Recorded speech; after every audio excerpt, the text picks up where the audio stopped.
2023년 3월 21일 화요일 새벽 2시 47분 경기도 포천시 이동면 산악지대에서 리히터 규모 5.2의 지진이 발생했다.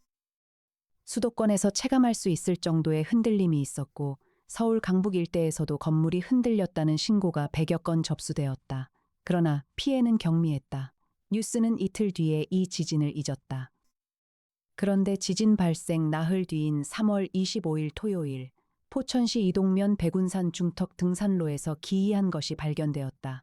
지진으로 산사태가 일어나 절개된 암벽면에 구멍들이 드러난 것이었다. 구멍이라고 하기에는 형태가 너무 정교했다. 사람의 형상이었다. 팔을 벌린 사람, 몸을 웅크린 사람, 고개를 숙인 사람, 각기 다른 자세의 인체 형상이 바위면에 정밀하게 파여 있었다. 구멍의 깊이는 측정할 수 없었다. 산 내부로 끝없이 이어지는 것처럼 보였다. 확인된 구멍만 23개였다. 이 소식은 3월 27일 월요일에 전국 뉴스로 보도되었고 인터넷에서 폭발적인 관심을 받았다. 학자들은 자연현상이라고 보기 어렵다며 인공적 구조물일 가능성을 제기했다. 지질학자들은 구멍이 최소 수천 년 전에 형성된 것으로 추정했다. 내부에서 외부로 파여진 형태라는 분석이 나왔으나 그것이 어떻게 가능한지는 설명할 수 없었다. 포천시는 현장을 통제하고 학술 조사를 진행했다. 그리고 4월 초 사건이 발생했다. 2023년 4월 3일 월요일 아침 10시 마포구 합정동 50층짜리 오피스 빌딩 최상층에 위치한 강역탐정사무소로 한 통의 전화가 걸려왔다. 조수 나정희가 수화기를 들었다. 전화를 건 사람은 포천시 이동면에 거주하는 50대 여성 김말순이었다. 그녀는 아들이 사라졌다고 말했다. 아들의 이름은 김준호 28세 회사원이었다. 3월 30일 금요일 밤에 집을 나간 뒤 사흘째 연락이 없다고 했다. 경찰에 실종 신고를 했으나 성인 남성의 가출로 분류되어 적극적인 수사가 이루어지지 않고 있다고 했다. 나정희가 통화 내용을 정리하여 내부 메신저로 전송했다. 이해나가 가장 먼저 확인했다. 2026년 최신 버전 인공지능 세종을 가동시켜 기본 신원 조회를 시작했다. 세종이 화면에 정보를 띄웠다. 김준호 1995년생 28세 남성 포천시 이동면 거주 중소 IT 기업 프로그래머 미혼 단독 거주. 특이사항으로 김준호의 거주지가 백운산 등산로 입구에서 2km 이내에 위치한다는 점이 눈에 들어왔다.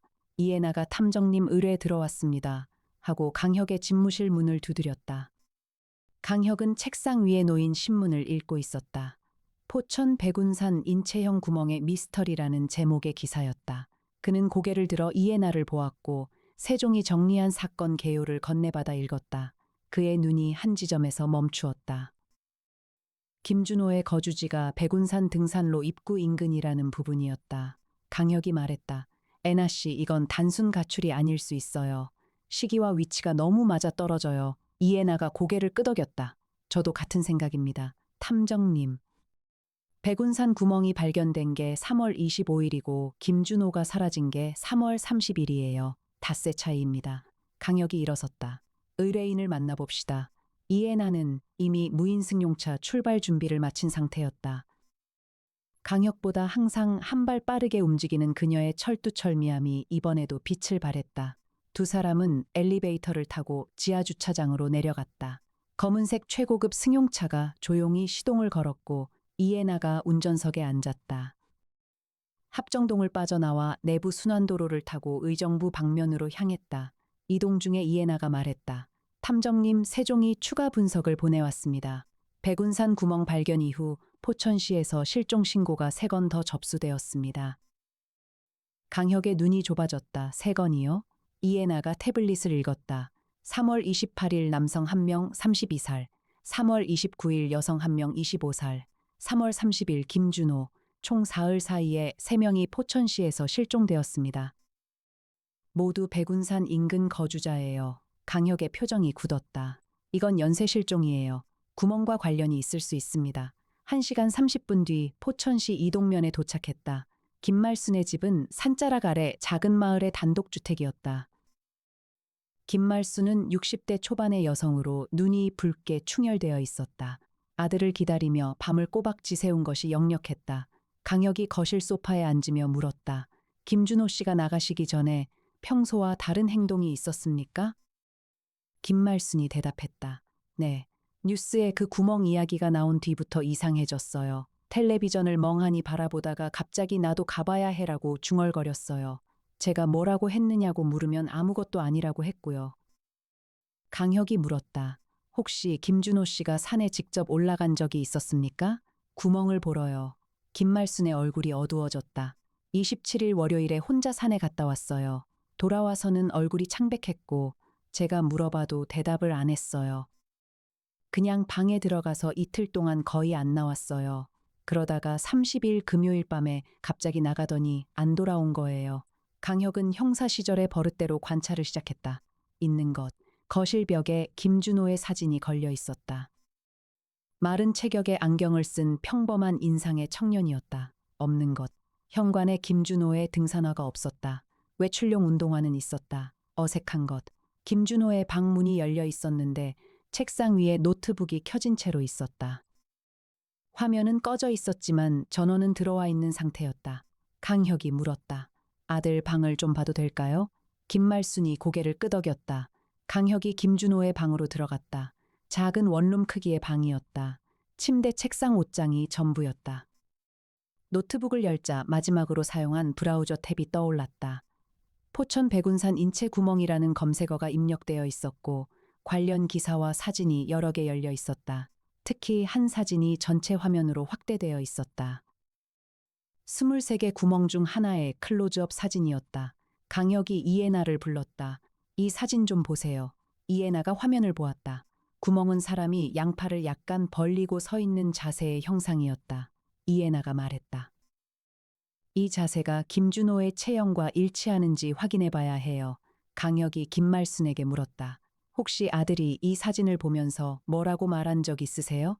김말순이 떨리는 목소리로 대답했다. 한 번은 그런 말을 했어요. 엄마, 저건 내 구멍이야. 나를 위해 만들어진 거야. 강혁의 등줄기에 한기가 흘렀다. 그는 이에나와 눈을 마주쳤다. 이에나도 같은 느낌을 받은 듯 표정이 경직되어 있었다. 차로 돌아온 뒤 강혁이 말했다. 구멍이 사람을 끌어당기고 있어요. 김준호는 그 구멍이 자신의 것이라고 느꼈고 결국 그리로 갔을 가능성이 있습니다. 이에나가 말했다. 다른 실종자 2명도 같은 패턴일 수 있어요. 구멍을 보고 자기 것이라고 느끼고 들어간 거라면 강혁이 결단을 내렸다. 백운산에 가봐야 합니다. 현장을 직접 봐야 해요. 이에나가 차를 몰아 백운산 등산로 입구로 향했다. 등산로 입구에는 경찰 통제선이 쳐져 있었고 경비 인력이 배치되어 있었다. 일반인의 접근이 금지된 상태였다. 강혁이 이상훈 팀장에게 전화를 걸어 현장 출입 협조를 요청했다. 30분 뒤 포천경찰서에서 출입 허가가 나왔다. 두 사람은 통제선을 넘어 등산로를 올랐다. 30분 정도 산길을 오르자 현장이 나타났다. 산사태로 드러난 절벽면이 높이 약 20m, 너비 약 30m에 걸쳐 펼쳐져 있었다. 그리고 그 암벽면에 구멍들이 있었다. 처음 보는 순간 강혁도 이에나도 숨을 멈추었다. 구멍들은 사진으로 보았을 때와는 차원이 다른 충격을 주었다. 정교하게 파여진 인체 형상이 바위 표면에 빽빽하게 나열되어 있었다. 각 구멍은 실물 크기의 사람 형상이었다. 키 150cm에서 180cm까지 다양했고 자세도 제각각이었다.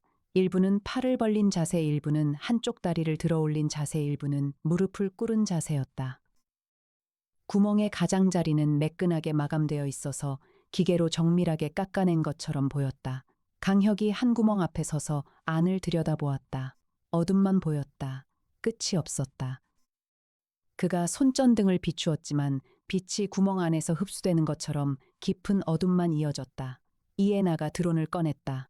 소형 드론에 카메라와 조명을 부착하여 구멍 안으로 보내려 했다. 그러나 드론이 구멍 입구에서 5m 정도 들어가자 신호가 끊어졌다. 이에나가 말했다. 신호가 차단됩니다. 안쪽으로는 진입이 불가능해요. 강혁이 주변을 둘러보았다. 현장에 설치된 학술조사 장비들이 보였다. 그리고 한쪽에 경찰 감식 테이프가 쳐진 구멍이 3개 있었다. 다른 구멍들과 달리 이 3개의 구멍 앞에는 번호표가 붙어 있었다. 근처에서 작업 중이던 지질조사원에게 강혁이 물었다. 저기 테이프가 쳐진 구멍 3개는 뭐가 다른 건가요? 조사원이 대답했다. 아, 그거요. 경찰 쪽에서 표시해 둔 겁니다. 최근 실종자들이 마지막으로 접근한 것으로 추정되는 구멍들이에요. 강혁의 눈이 번쩍였다. 추정 근거가 뭡니까? 조사원이 말했다. 구멍 입구 주변에서 섬유 조각과 피부 세포가 발견됐대요. 사람이 들어간 흔적이라고. 강혁이 이에나를 바라보았다. 들어간 거예요. 진짜로. 이에나가 3개의 테이프 친 구멍을 하나씩 사진 촬영했다. 각 구멍의 형상을 정밀하게 기록했다. 구멍 1번은 키 172cm 정도의 남성이 양팔을 약간 벌리고 선 자세. 구멍 2번은 키 180cm 정도의 남성이 한쪽 팔을 들어 올린 자세. 구멍 3번은 키 162cm 정도의 여성이 양손을 모은 자세. 이에나가 말했다. 실종자 3명의 신체 정보와 대조해봐야 해요. 사무소로 돌아온 뒤 세종에게 분석을 의뢰했다. 실종자 3명의 신체 정보를 조회하여 구멍의 형상과 비교했다. 결과는 소름 끼칠 정도로 정확했다. 구멍 1번, 김준호 키 172cm, 체중 68kg. 구멍의 어깨 너비, 팔 길이, 다리 길이가 김준호의 신체 비율과 98.5% 일치했다.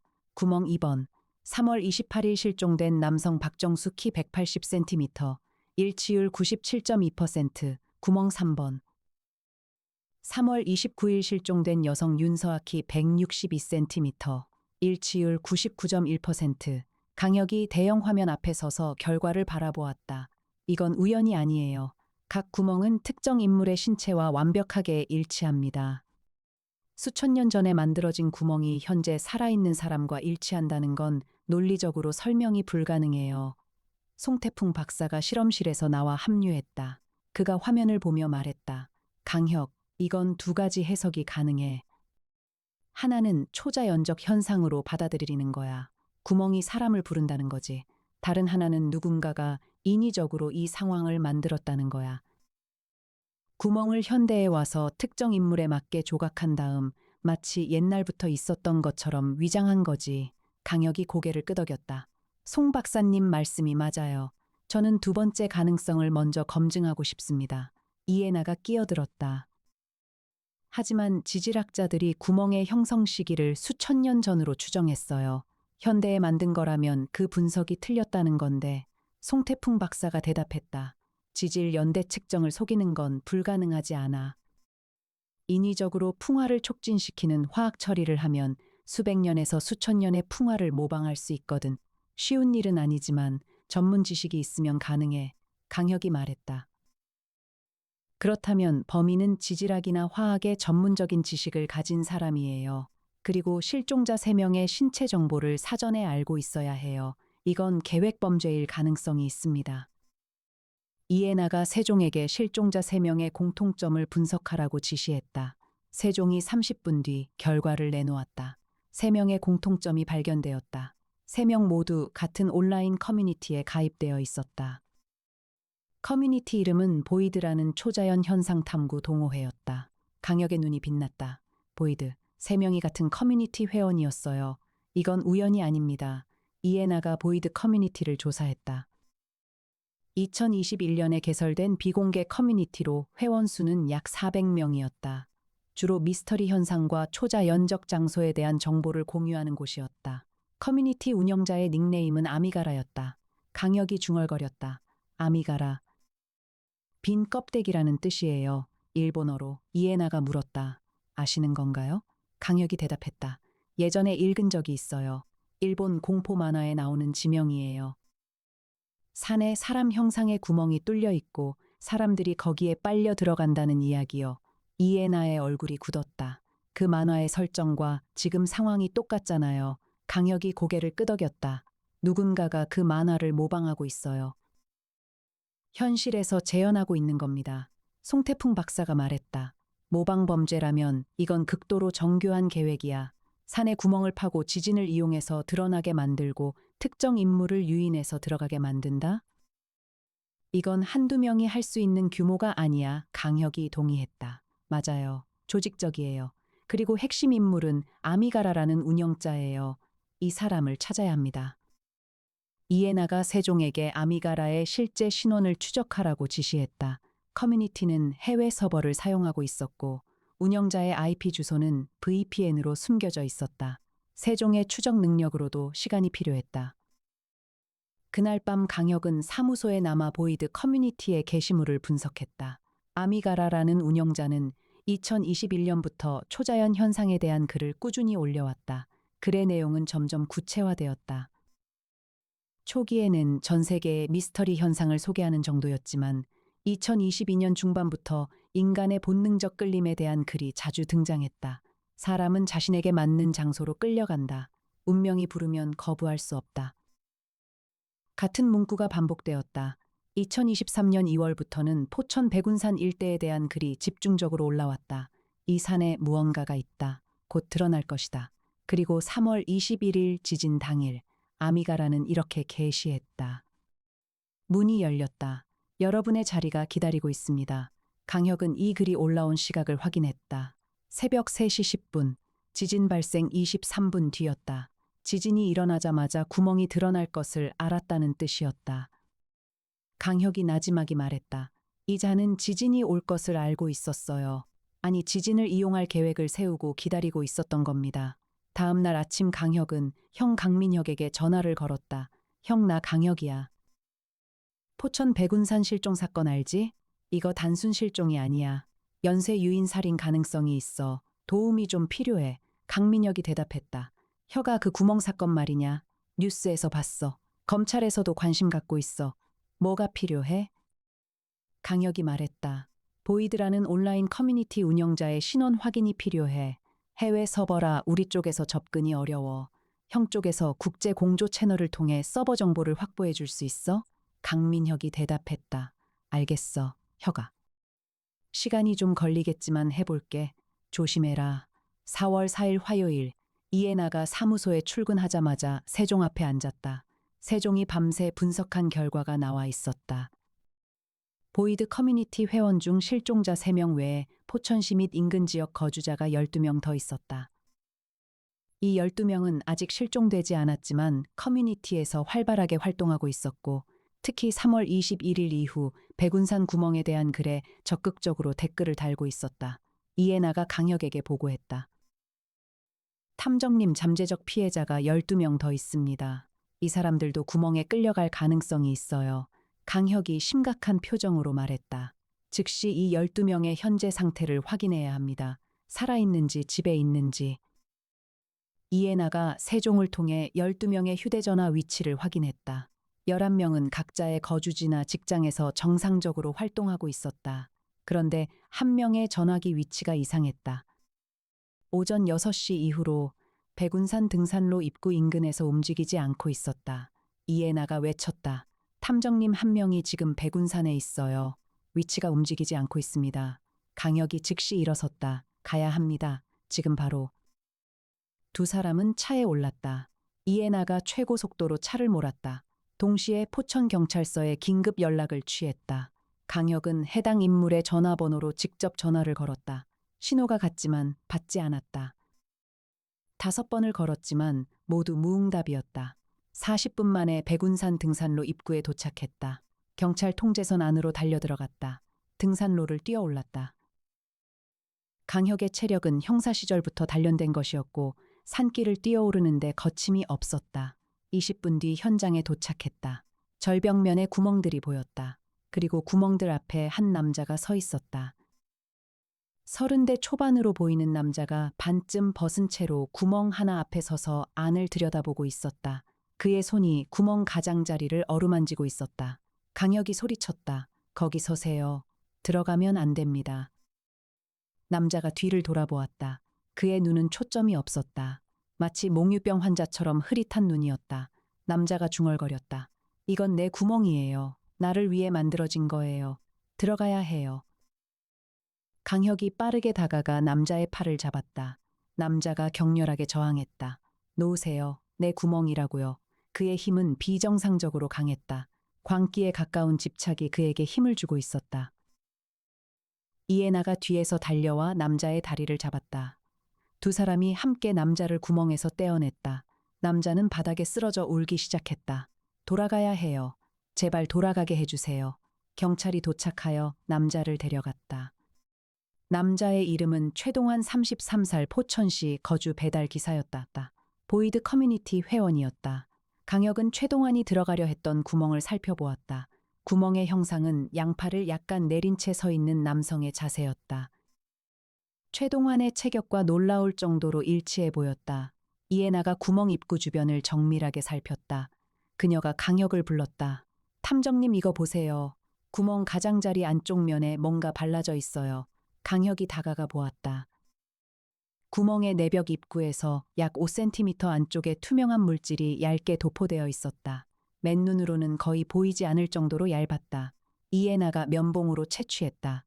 분석이 필요해요. 송 박사님한테 보내겠습니다. 사무소로 돌아온 뒤 송태풍 박사가 시료를 분석했다. 2시간 뒤 결과가 나왔다. 송태풍 박사가 심각한 표정으로 말했다. 이건 합성 페로몬이야. 정확히 말하면 옥시토신과 도파민 분비를 촉진하는 합성 화합물이 피부 접촉을 통해 흡수되도록 설계되어 있어. 이걸 만진 사람은 강력한 쾌감과 동시에 특정 행동에 대한 강박적 충동을 느끼게 돼.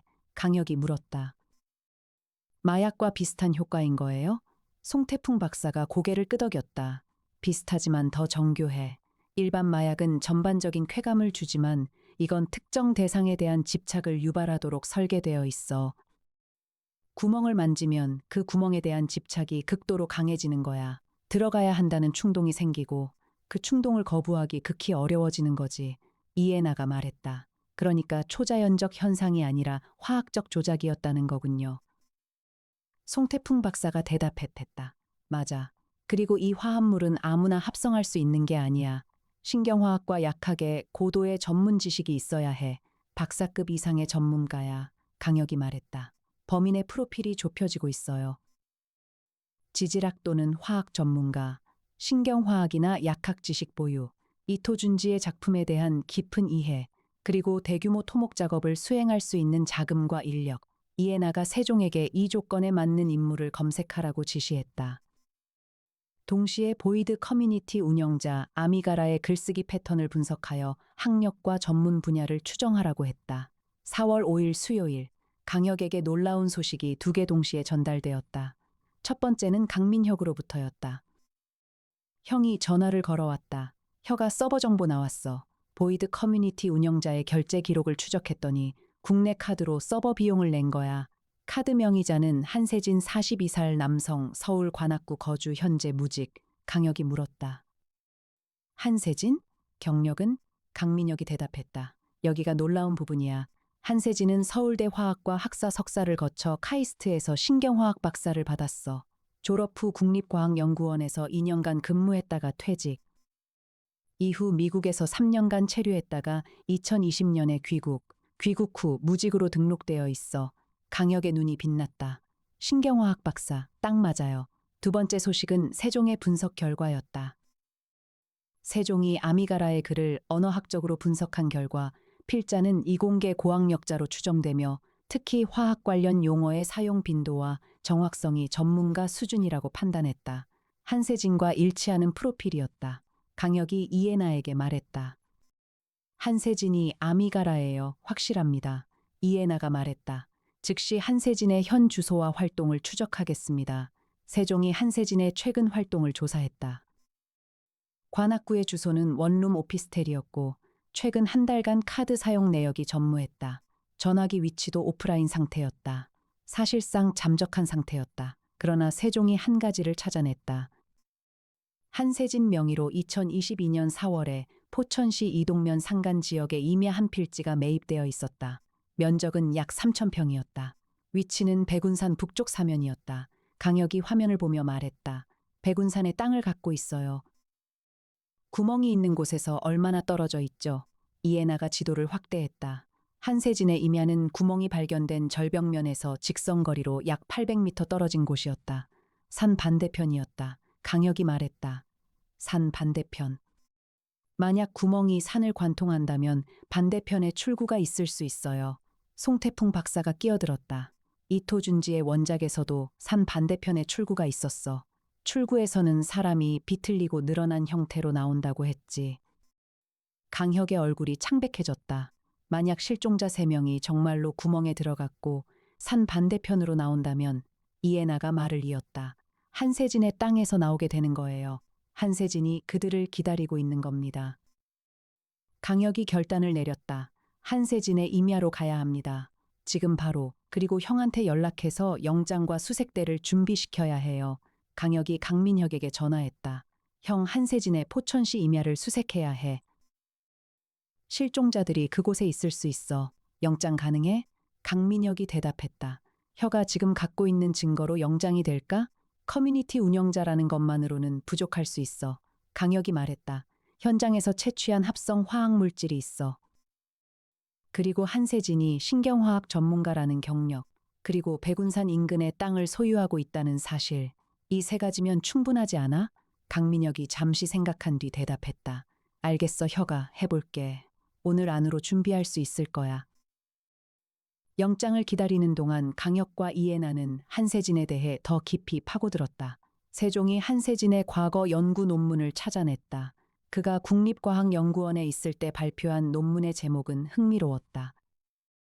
합성 옥시토신 유도체의 경피 투여 시 행동 변화에 관한 연구, 그리고 미국 체류 시절 참여한 연구 프로젝트는 화학적 행동 유도 물질의 개발이었다. 송태풍 박사가 논문을 읽으며 말했다. 이 사람은 정확히 우리가 현장에서 발견한 물질을 만들 수 있는 사람이야.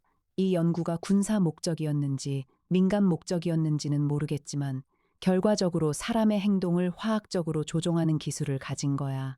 이에나가 말했다. 그리고 그 기술을 이용해서 사람들을 구멍으로 유인한 거예요. 구멍 내벽에 합성 페로몬을 발라서 한번 만진 사람은 돌아가고 싶은 충동을 억제할 수 없게 만든 거죠. 강혁이 정리했다. 하지만 한 가지가 아직 안 풀려요. 동기예요. 한세진은 왜 이런 짓을 하는 겁니까? 이에나가 한세진의 개인사를 더 파보았다. 세종이 찾아낸 정보는 이러했다. 한세진은 2018년에 아내와 이혼했다. 이혼 사유는 가정폭력이었다. 그리고 2019년에 아내가 재혼한 뒤 접근 금지 명령을 받았다. 그 직후 미국으로 출국했다. 2020년 귀국 후에는 사회적 활동이 거의 없었다. 강혁이 고개를 갸웃거렸다. 이혼과 접근 금지. 하지만 이것만으로는 이런 대규모 범행의 동기로 부족해요. 이에나가 더 깊이 파들어갔다. 그리고 한 가지를 더 발견했다. 한세진의 아들이 있었다. 한민우 2003년생 20살. 아들은 이혼 후 어머니 쪽으로 양육권이 넘어갔고 한세진은 면접 교섭권도 제한받은 상태였다. 그리고 결정적인 정보. 한민우는 2022년 12월에 자살로 사망했다. 강혁이 숨을 들이쉬었다. 아들이 죽었어요. 이에나가 관련 기사를 찾았다. 한민우는 대학 1학년 때 기숙사에서 투신 자살했다. 유서에는 아무도 나를 필요로 하지 않는다. 내가 들어갈 곳이 없다라고 적혀 있었다. 강혁의 얼굴이 일그러졌다. 내가 들어갈 곳이 없다. 이 문장이 구멍과 연결됩니다. 이에나가 말했다. 한세진은 아들의 죽음 이후에 이 모든 것을 계획한 거예요. 아들이 자기 자리가 없다고 느끼며 죽었으니까 다른 사람들에게도 그런 곳, 즉 자기를 위한 장소를 만들어준다는 왜곡된 논리인 거예요. 송태풍 박사가 말했다. 일종의 대리적 복수이자 투사야. 자기 아들이 찾지 못한 자리를 타인에게 물리적으로 만들어주는 거지. 하지만 그 자리에 들어가면 죽음뿐이야. 이건 세상을 향한 분노의 표현이야. 강혁이 나지막이 말했다. 한 가족의 평생이 단 하룻밤 만에 사라지는 잔인한 진실. 한세진의 가족도 그렇게 무너졌어요. 그리고 그 무너짐이 이 괴물을 만든 겁니다. 4월 5일 오후 6시 영장이 나왔다. 강민혁이 직접 현장에 합류했다. 경찰 수색대 20명이 출동했다. 강혁 이에나 송태풍 박사도 동행했다. 해가 지기 직전 포천시 이동면 백운산 북쪽 사면의 한세진 소유 임야에 도착했다. 산길은 비포장이었고 일반 차량으로는 접근이 어려웠다. 이에나가 사륜구동 차량을 능숙하게 몰아 산길을 올랐다. 임야에 도착하자 넓은 공터가 나타났다. 공터 한쪽에 대형 컨테이너 건물이 하나 있었다. 그리고 공터 뒤편 산비탈에 인공적으로 깎인 절벽면이 보였다. 그 절벽면에 구멍들이 있었다. 앞쪽 구멍과 같은 형태였지만 형상이 달랐다. 이쪽 구멍들은 인체 형상이 아니라 비정상적으로 늘어나고 뒤틀린 형태였다. 강혁이 그것을 보는 순간 피가 얼어붙었다. 이게 출구예요. 사람이 들어간 쪽은 정상적인 인체 형상이지만 나오는 쪽은 이렇게 뒤틀린 형태가 되는 겁니다. 경찰 수색대가 컨테이너 건물로 접근했다. 문이 잠겨 있었다. 수색대가 문을 강제로 열었다. 내부에 불이 켜졌다. 컨테이너 안은 실험실이었다. 화학 장비들이 즐비했다. 비커와 증류기와 원심 분리기가 정돈되어 있었고 냉장고 안에는 라벨이 붙은 시약병들이 줄지어 있었다. 합성 페로몬을 제조한 현장이었다. 그리고 실험실 한쪽 벽에 모니터 여러 대가 설치되어 있었다. 모니터에는 구멍 내부를 비추는 카메라 영상이 실시간으로 떠 있었다. 강혁이 모니터를 보았다. 구멍 안에 영상이었다. 좁고 어두운 통로가 보였다. 그리고 통로 안에 무언가가 있었다. 강혁이 숨을 멈추었다. 사람이었다. 구멍 안에 사람이 끼어 있었다. 움직일 수 없는 상태로 바위 틈에 갇혀 있는 사람의 모습이 카메라에 잡혀 있었다. 살아있는지 죽었는지 알 수 없었다. 이에나가 다른 모니터를 확인했다. 두 번째 모니터에도 같은 광경이었다. 다른 구멍 안에 또 한 사람이 갇혀 있었다. 세 번째 모니터에는 구멍 안이 비어 있었지만 바닥에 무언가 흰 것이 보였다. 뼈일 수도 있었다. 강혁이 소리쳤다. 구조대를 불러야 합니다. 사람이 살아있어요. 이상훈이 즉시 무전으로 구조대를 요청했다. 강민혁도 추가 인력 투입을 지시했다. 그때 송태풍 박사가 실험실 안쪽 문을 열었다. 안에는 작은 방이 있었고 그 방에 한 남자가 있었다. 한세진이었다. 그는 방 한가운데 의자에 앉아 있었다. 눈을 감고 있었다. 양손목에 피가 흐르고 있었다. 면도날이 바닥에 떨어져 있었다. 송태풍 박사가 달려가 맥박을 확인했다. 살아있어. 아직 의식이 있어. 긴급 이송해야 해. 구급대원이 한세진을 응급처치하여 병원으로 이송했다. 한세진은 의식이 혼미한 상태에서 중얼거렸다. 민우야, 아빠가 간다. 아빠도 자리를 찾았어. 강혁이 그 말을 듣고 고개를 숙였다. 한세진은 자기 아들에게 가려던 것이었다. 마지막 구멍은 자신을 위해 만든 것이었다. 구조 작업이 밤새 계속되었다. 구멍 안에 갇혀있던 사람은 두 명이 살아있었다. 김준호와 박정수였다. 그들은 구멍 안에서 약 5일간 갇혀 있었지만 구멍의 구조상 완전히 끼어 있지는 않았다. 입구에서 약 3m 정도 들어간 지점에서 좁은 공간에 갇혀 있었다. 탈수와 저체온 상태였지만 생존해 있었다. 구멍은 한세진이 산을 관통하도록 뚫은 것이 아니라 약 5m 깊이까지만 파여져 있었고 안쪽이 점점 좁아지는 구조였다.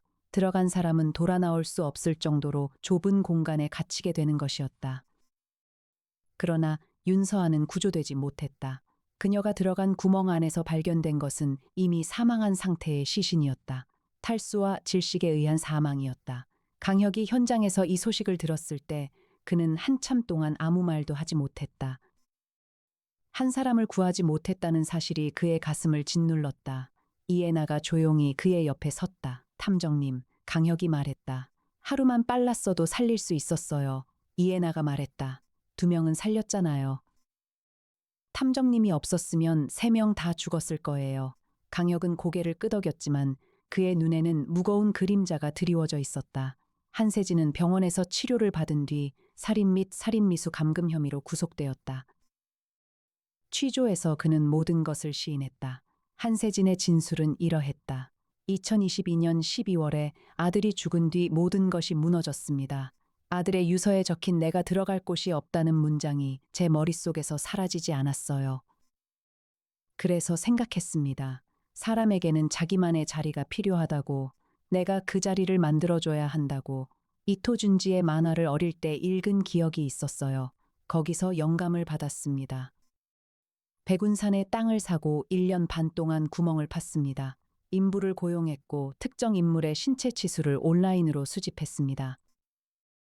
보이드 커뮤니티를 만들어 사람들의 정보를 모았고 그들의 사진과 체형 데이터를 기반으로 구멍을 설계했습니다. 강혁이 물었다. 지진은 어떻게 이용한 겁니까? 한세진이 대답했다. 지진을 일으킨 건 아닙니다. 하지만 그 지역이 지질학적으로 불안정하다는 건 알고 있었어요. 언젠가 지진이 올 거라는 건 예측 가능한 범위였습니다. 구멍을 파고 위장한 뒤 자연적으로 드러나기를 기다렸습니다. 다만 산사태를 유도하기 위해 절벽 상단에 약간의 폭파 작업을 해두긴 했습니다. 지진의 진동으로 산사태가 일어나도록요. 강혁이 마지막으로 물었다. 왜 그 사람들이어야 했습니까? 왜 김준호와 박정수와 윤서아였습니까? 한세진의 눈에 눈물이 고였다. 아들과 비슷한 사람들이었어요. 아들처럼 외로운 사람들이요. 보이드 커뮤니티에서 글을 읽으면 누가 외로운지 알 수 있었어요. 자기 자리가 없다고 느끼는 사람들. 내가 그들에게 자리를 만들어주고 싶었어요. 물론 그게 미친 짓이라는 건 알아요. 하지만 아들이 죽은 뒤로 저는 이미 미쳐 있었어요. 강혁은 취조실을 나왔다. 복도에서 한참 서 있었다. 이해나가 다가왔다. 탐정님 괜찮으세요? 강혁이 말했다. 이 사건에서 진짜 비극은 한세진의 아들이에요. 한민우. 20살에 아무도 자기를 필요로 하지 않는다고 느끼며 죽은 아이. 그 아이의 죽음이 아버지를 괴물로 만들었고 그 괴물이 또 다른 사람을 죽였어요. 이해나가 조용히 말했다. 사건은 끝났지만 상처는 끝나지 않았어요. 강혁이 고개를 끄덕였다. 피해자의 가족 한세진의 전처, 그리고 살아남은 김준호와 박정수, 이 모든 사람들이 이후에 어떻게 살아갈 것인가. 그것이 강혁이 항상 고뇌하는 문제였다. 단순히 범인을 잡는 것을 넘어 사건 이후의 삶을 생각하는 것. 그것이 그가 탐정이 된 이유였다. 사무소로 돌아온 것은 4월 7일이었다. 나정이가 커피를 건네며 수고하셨어요. 탐정님이라고 말했다. 송태풍 박사가 실험실에서 손을 흔들었다. 강혁은 자신의 의자에 앉아 창밖을 바라보았다. 한강이 봄 햇살을 받아 반짝이고 있었다. 그가 나지막이 중얼거렸다.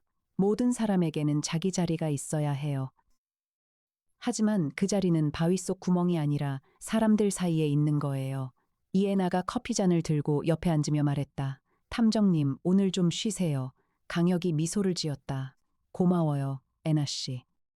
잠시 뒤에 김준호 씨 병원에 면회 가려고요. 퇴원 후 생활 복귀를 도와줄 수 있는 게 있는지 알아봐야죠. 이해나가 놀라지 않았다. 예상했다는 듯이 고개를 끄덕였다. 제가 차 빼놓을게요. 강혁이 이해나를 바라보았다. 항상 한 발 앞서 움직이는 그녀가 고마웠다. 그리고 그 이상의 감정이 가슴 한쪽에 있었지만 아직은 말하지 않았다. 그런데 사건이 완전히 끝나지 않았음을 강혁이 알게 된 것은 그로부터 2주 뒤였다. 4월 22일. 세종이 전기 데이터 모니터링 중에 이상을 감지했다. 보이드 커뮤니티에 새 글이 올라온 것이었다. 한세진은 구치소에 있었다. 글을 올릴 수 없었다. 그런데 아미가라라는 닉네임으로 글이 올라와 있었다. 글의 내용은 이러했다. 첫 번째 문은 닫혔습니다. 하지만 두 번째 문은 이미 열려 있습니다. 당신의 자리를 찾으세요. 이해나가 즉시 강혁에게 보고했다. 탐정님, 누군가 한세진의 계정을 사용하고 있어요.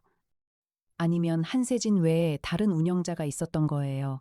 강혁의 표정이 굳었다. 공범이 있었어요. 한세진은 혼자가 아니었습니다. 이해나가 세종에게 글의 출처를 추적하라고 지시했다. 이번에는 세종이 빠르게 IP를 포착했다. 글이 올라온 IP의 위치는 서울 강남구였다. 강혁이 한세진의 구치소 면회를 요청했다. 다음 날 구치소를 방문하여 한세진과 대면했다. 강혁이 물었다. 한세진 씨, 보이드 커뮤니티에 당신 외에 운영 권한을 가진 사람이 또 있습니까? 한세진의 얼굴에 당혹감이 스쳤다. 그가 잠시 침묵한 뒤 입을 열었다. 한 명 있습니다. 제가 미국에 있을 때 알게 된 사람이에요. 강혁이 물었다. 이름이 뭡니까? 한세진이 대답했다. 온라인에서만 알아요. 닉네임은 나카가키예요.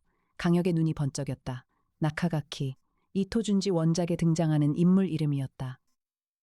구멍에 가장 먼저 들어간 남자의 이름이었다. 한세진이 말을 이었다. 그 사람이 저에게 처음 이 아이디어를 준 사람이에요. 아들이 죽었을 때 제가 온라인에서 힘들다고 글을 썼거든요. 그때 그 사람이 접근해 왔어요. 당신의 고통을 예술로 승화시킬 수 있다고, 당신에게 맞는 자리를 만들어라고. 강혁이 물었다. 그 사람의 실제 정보를 모르는 겁니까? 한세진이 고개를 저었다. 몰라요. 한 번도 만난 적 없어요. 하지만 그 사람은 제가 한 모든 것을 알고 있었어요. 제게 자금도 지원했고 인부 연결도 해줬어요. 강혁의 표정이 어두워졌다. 한세진은 실행자였을 뿐이었다. 진짜 기획자는 나카가키라는 인물이었다. 그리고 그자가 두 번째 문을 열겠다고 선언한 것이었다. 구치소를 나온 강혁이 이에나에게 전화했다. 에나 씨, 이 사건 아직 안 끝났어요. 배후에 누군가가 더 있습니다. 나카가키라는 인물을 찾아야 해요. 이에나가 대답했다. 세종이 이미 추적 중입니다. 강남구에서 접속한 IP를 역추적하고 있어요. 강혁이 강민혁에게도 연락했다. 형, 추가 수사가 필요해. 한세진 배후에 교사범이 있어. 나카가키라는 인물이야. 국제공조가 또 필요할 수도 있어. 강민혁이 대답했다. 혀가 알겠어. 끝까지 가자. 세종의 추적은 이틀이 걸렸다. 4월 23일 결과가 나왔다. 나카가키가 글을 올린 IP는 서울 강남구 삼성동의 한 공유 오피스에서 사용된 것이었다. 공유 오피스의 회원 정보를 조사한 결과 해당 시간대에 그 IP를 사용할 수 있었던 사람은 5명이었다. 이에나가 5명의 프로필을 분석했다. 그중 1명이 눈에 들어왔다. 서준혁 37살 남성 심리학 박사, 현재 프리랜서 심리 컨설턴트. 과거 이력을 보면 미국 시카고 대학에서 2016년부터 2020년까지 행동심리학 연구를 수행했다. 한세진이 미국에 있던 시기와 겹쳤다. 강혁이 말했다. 이 사람이에요. 서준혁, 행동심리학 전문가. 한세진이 미국에서 만났다는 사람과 시기가 정확히 일치합니다. 이에나가 서준혁의 추가 정보를 조사했다. 그리고 발견한 것은 충격적이었다. 서준혁은 한세진과 직접적인 연결점이 하나 더 있었다. 서준혁의 형이 한세진의 전처와 재혼한 남자였다. 즉, 서준혁은 한민우의 양아버지의 동생이었다. 강혁의 눈이 커졌다. 그러니까 서준혁은 한민우를 알았어요. 한민우가 죽기 전에.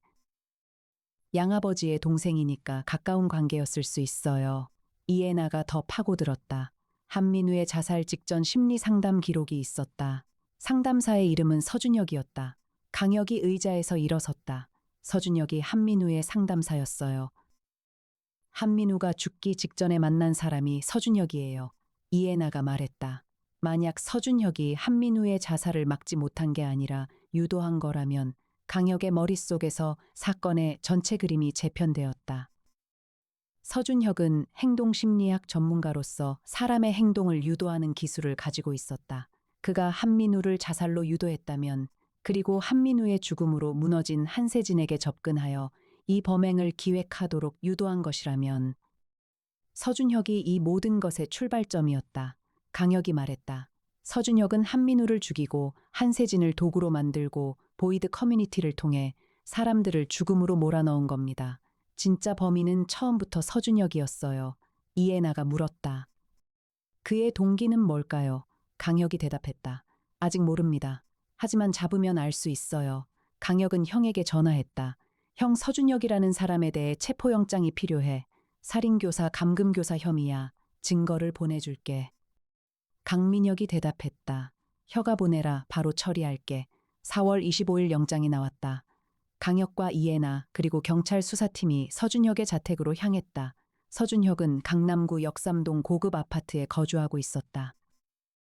경찰이 문을 두드렸다. 안에서 인기척이 없었다. 영장을 집행하여 문을 열었다. 아파트 안은 깔끔하게 정돈되어 있었다. 그런데 거실 테이블 위에 노트북이 놓여 있었고 화면에 메시지가 떠 있었다. 강혁이 메시지를 읽었다. 강혁 탐정님, 당신이 여기까지 올 줄 알았습니다. 하지만 저를 찾기는 어려울 겁니다. 저는 이미 제 구멍을 찾았거든요. 모든 사람에게는 자기만의 자리가 있습니다. 제 자리는 당신이 절대 찾을 수 없는 곳에 있습니다. 나카가키. 강혁의 주먹이 쥐어졌다. 도망쳤어요. 이에나가 즉시 세종에게 서준혁의 출국 기록을 확인시켰다. 4월 23일에 인천공항에서 태국 방콕행 항공편으로 출국한 기록이 있었다. 이틀 전에 이미 출국한 것이었다. 강혁이 이를 악물었다. 그러나 그는 포기하지 않았다. 그가 말했다. 세상 어디로 도망가도 끝까지 추적합니다. 형에게 인터폴 공조를 요청하겠어요. 강혁이 강민혁에게 전화했다. 형, 서준혁이 태국으로 출국했어. 인터폴 적색 수배 가능해? 강민혁이 대답했다. 혀가 증거가 충분하면 가능해. 내가 처리할게. 그리고 강혁은 사무소로 돌아와 대형 화면 앞에 섰다. 서준혁의 사진이 화면에 떠 있었다. 평범한 인상의 30대 남자였다. 그 평범한 얼굴 뒤에 이 모든 참극을 기획한 괴물이 숨어 있었다. 강혁이 말했다. 반드시 잡겠습니다. 이해나가 그의 옆에 섰다. 탐정님 제가 도와드리겠습니다. 세종과 함께요. 송태풍 박사도 합류했다. 나도 빠지지 않을게. 나정이가 커피를 가져오며 말했다. 탐정님 힘내세요. 강혁이 팀원들을 돌아보며 고개를 끄덕였다. 고맙습니다. 다들. 합정동 50층 사무소의 창밖으로 봄바람이 불고 있었다. 한강 위로 벚꽃잎이 날리고 있었다. 세상에는 무언가를 잃고 무너진 사람들이 너무나 많았다. 그리고 그 무너짐을 이용하는 자들도 있었다. 강혁 탐정사무소는 그들의 뒤를 끝까지 따라가주고 지켜주기 위해 오늘도 불을 밝히고 있었다. 서준혁, 나카가키, 이 이름을 강혁은 절대 잊지 않을 것이었다. 사건은 끝났지만 추적은 이제 시작이었다. 강혁 탐정사무소의 다음 이야기는 아직 쓰이지 않았다.